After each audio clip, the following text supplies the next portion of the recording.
कहता था कि हम इंशाअल्लाह एक नया पाकिस्तान बनाएंगे, तो ये नया पाकिस्तान बन रहा है। मैंने जब सियासत शुरू की तो वहां कभी हम फैमिलीज को नहीं देखते थे, कभी ख्वातीन को इतनी तादाद में कभी भी नहीं देखा। सो इसका मतलब कि हमारे मुल्क में अल्लाह ने खास करम किया कि उसने शऊर पैदा किया, लोगों को जगा दिया, कौम को जिंदा कर दिया। और जब एक कौम आजाद होती है सबसे पहले उसमें शऊर आता है, उसको समझ आती है कि गुलामी और आजादी में क्या फर्क है।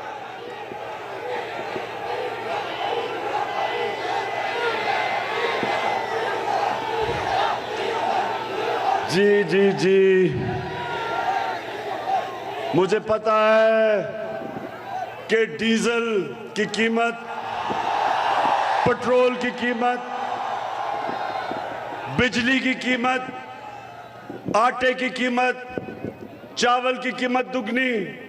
मुझे सबका एहसास है कि 3.5 साल ये सब मिलके एक कहते थे, आवाज आती थी कि जी बहुत महंगाई हो गई, इमरान खान ने महंगाई कर दी।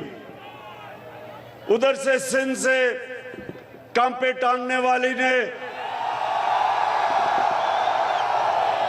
महंगाई मार्च कर दी।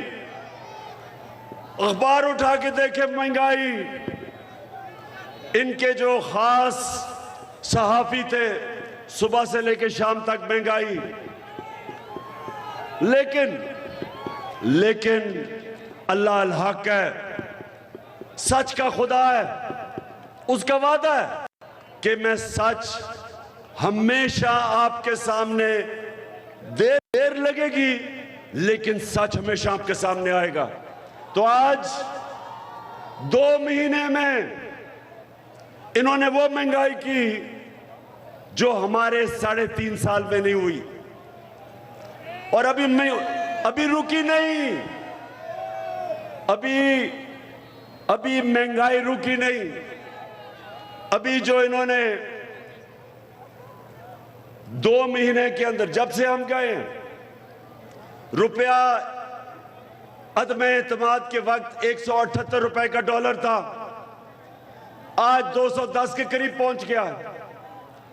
30 रुपया डॉलर महंगा हुआ, इसका मतलब सब चीजें महंगी होंगी। अभी वो महंगाई आनी है। अभी तो सिर्फ IMF के हुक्म पे अमेरिका के गुलामों ने, अभी तो ये पहली महंगाई का लहर आई है, अभी मजीद और आनी है। तो मैं आज वबडा टाउन के बाशऊर लोगों, सुने जरा मेरी बात। अब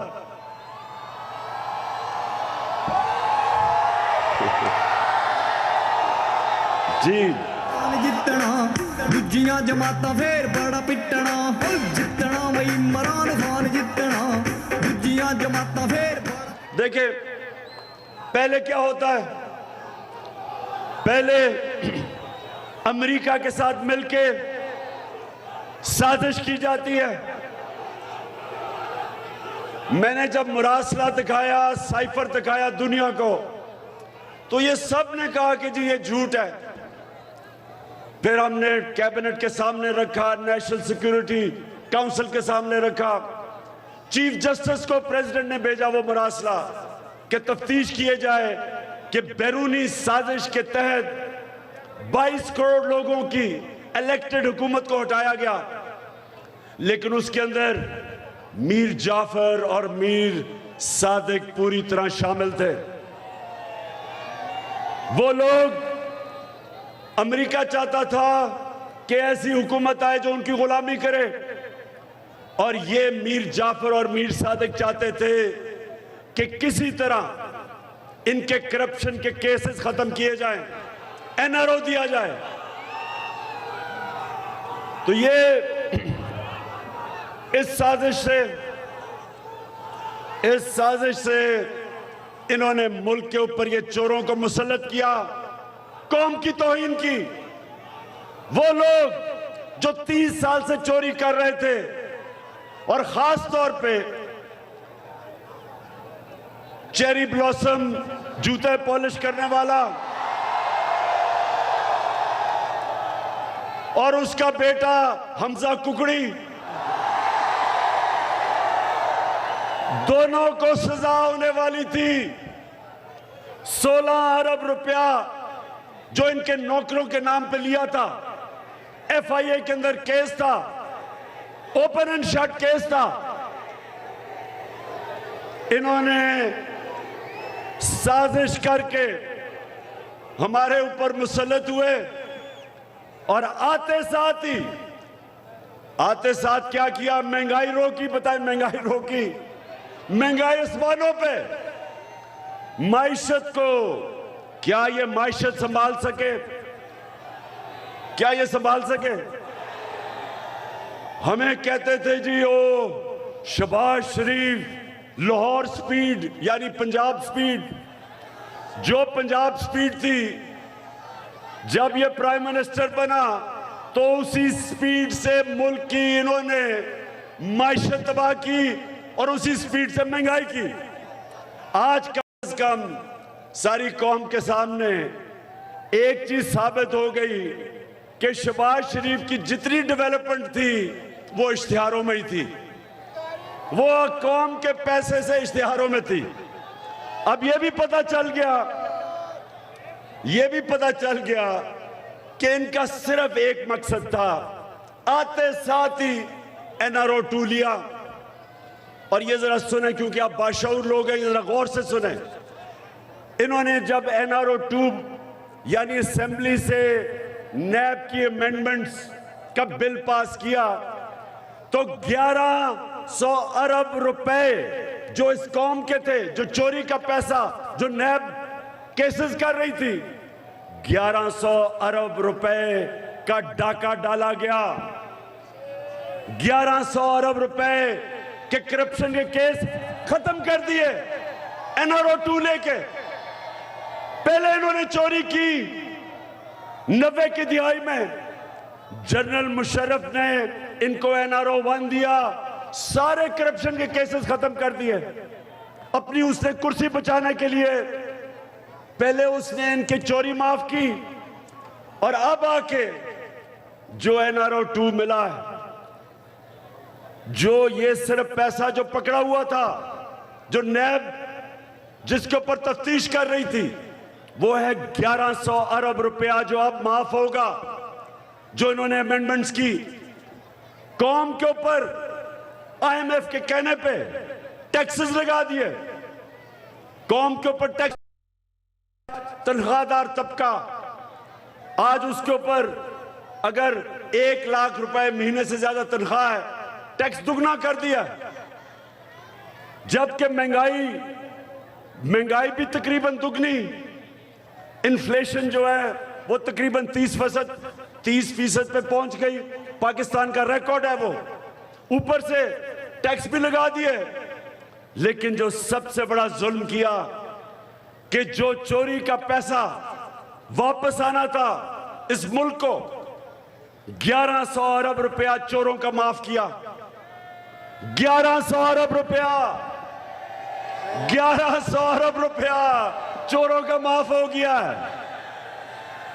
और इसलिए आए थे, और इसलिए ये कौम कभी माफ नहीं करेगी उन लोगों को जिन्होंने ये साजिश की। कौम और इस मुल्क की तारीख उन गद्दारों को कभी माफ नहीं करेगी, ना भूलेगी ना माफ करेगी, जिन्होंने इन चोरों को हमारे ऊपर मुसल्लत किया, मुल्क की तौहीन की। तो मेरे बाशऊर पाकिस्तानियों, आप तैयार हो जाएं। इंशाअल्लाह एक तो हमने चोरों को शिकस्त देनी है, इंशाअल्लाह इनको शिकस्त देनी है, और दूसरा इन लोटों को शिकस्त देनी है। खान हुण तां आवे बस आवे इमरान, हुण तां मुल्क बचावे कप्तान, आवे बस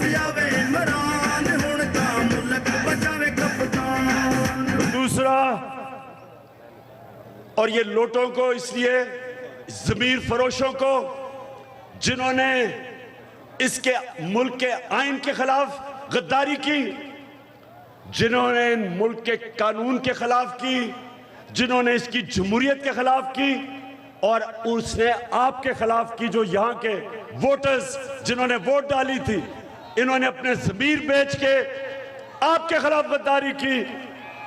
तो सबने, ये जरा सुने, आपने सबने निकलना है, डोर टू डोर जाना है। नौजवानों, डोर टू डोर जाना है, अपनी कौम को जगाना है, घरों में जाके आपको बताना है कि हमने इन चोरों को शिकस्त देनी है, हमने अपने मुल्क के लिए, अपने आने वाली नस्लों के लिए इन चोरों को शिकस्त देनी है। तो आपने सबने, और ये कहते हैं कि जिस सोसाइटी के लोग वोट नहीं डालने निकलते, जरा मुझे बताएं, आप निकलेंगे वोट डालने के लिए? इंशाअल्लाह आपने सबने निकलना है, लेकिन निकलना नहीं, आपने इसको जहाद समझनी है। मुल्क की हकीकी आजादी की आप जहाद लड़ेंगे। और मुझे खास तौर पे नौजवानों के ऊपर और उसके अलावा अपनी ख्वातीन के ऊपर सबसे बड़ा इत्मीनान है कि घरों में जाके आपने लोगों को जगाना है, बेदार करना है कि ये पॉलिटिक्स नहीं हो रही, ये पॉलिटिक्स नहीं है, ये मुल्क की हकीकी आजादी की जंग है। और मैं सबसे बड़ी बात, चोरां नूं नसाऊ, मुल्क बचाऊ, आखिरी उम्मीद साडी खान, हुण तां आवे बस आवे। और मुझे पता है कि ये चोर कभी भी, जो जिधर आज पाकिस्तानी कौम खड़ी है, जो भी सर्वे है, गैलप का सर्वे हो, आयरिस का सर्वे हो, सारी कौम आज इन चोरों के खिलाफ है, गद्दारों के खिलाफ है। ये सिर्फ एक तरह जीतने की कोशिश करेंगे, और वो जो इन्होंने हमेशा किया, ये नवाज शरीफ जो मैच भी नहीं खेलता था अपने अंपायरों के बगैर,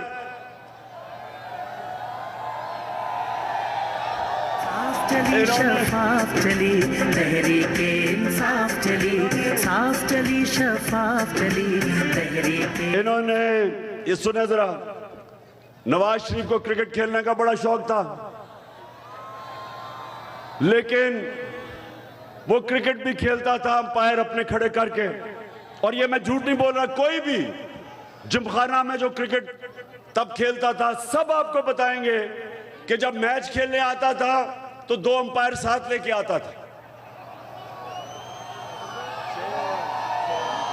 आउट भी हो जाता था तो अंपायर नो बॉल कह देता था।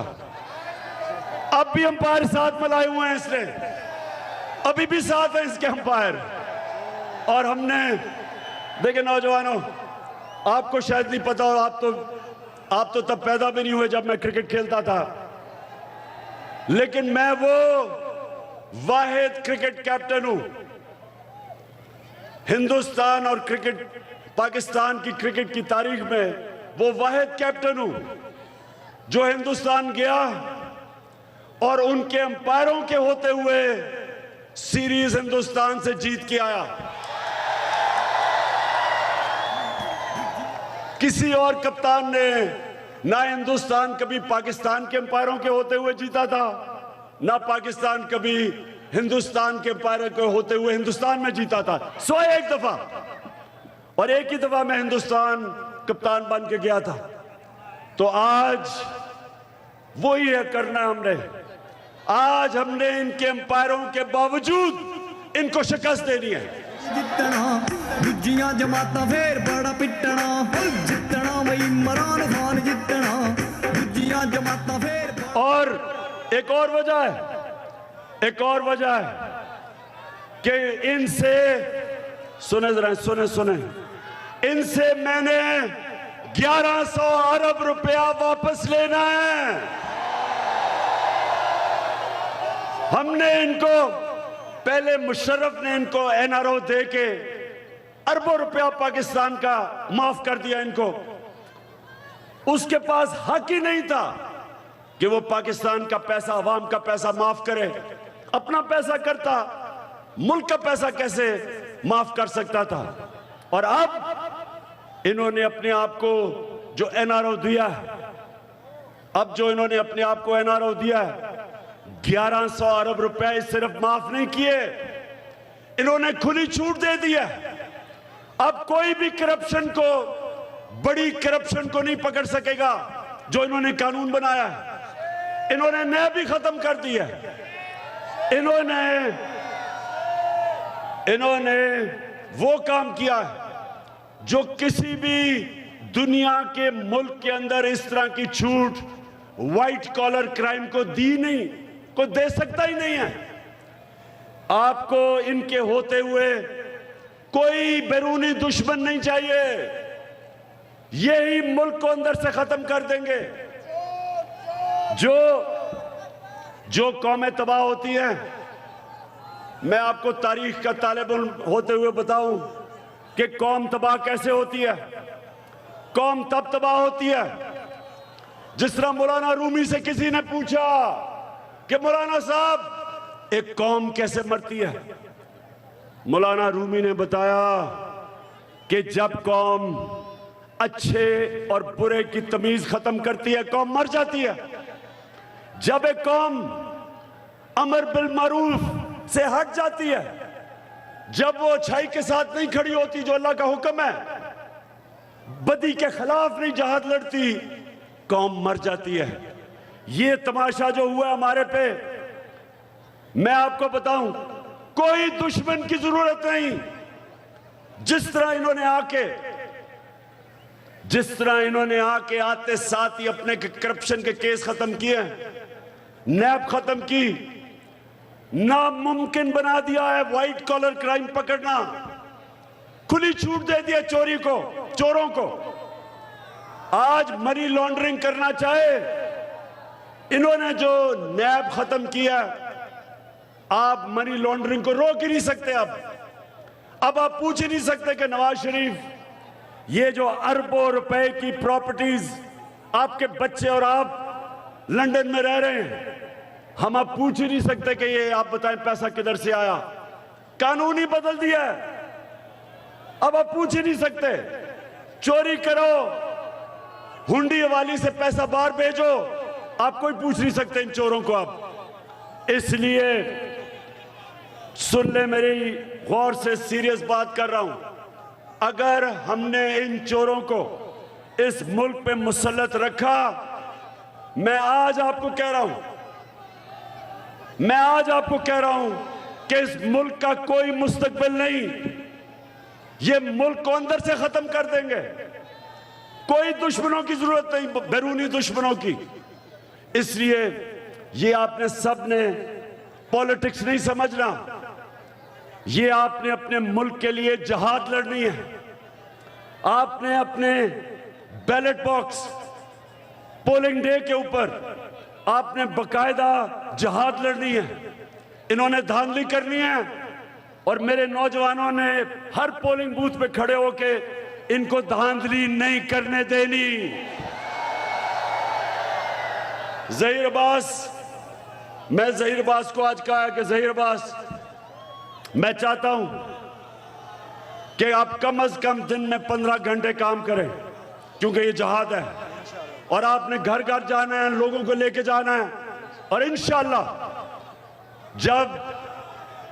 जब इलेक्शन जीतेंगे और जब इन चोरों को यहां से मुल्क से भगाएंगे, इनका पैसा वापस लेंगे और 1100 अरब रुपया जो चोरी का, वो वापस लेके इंशाअल्लाह इस मुल्क में महंगाई कम करेंगे। पाकिस्तान जिंदाबाद। जितना दूजियां जमातां फेर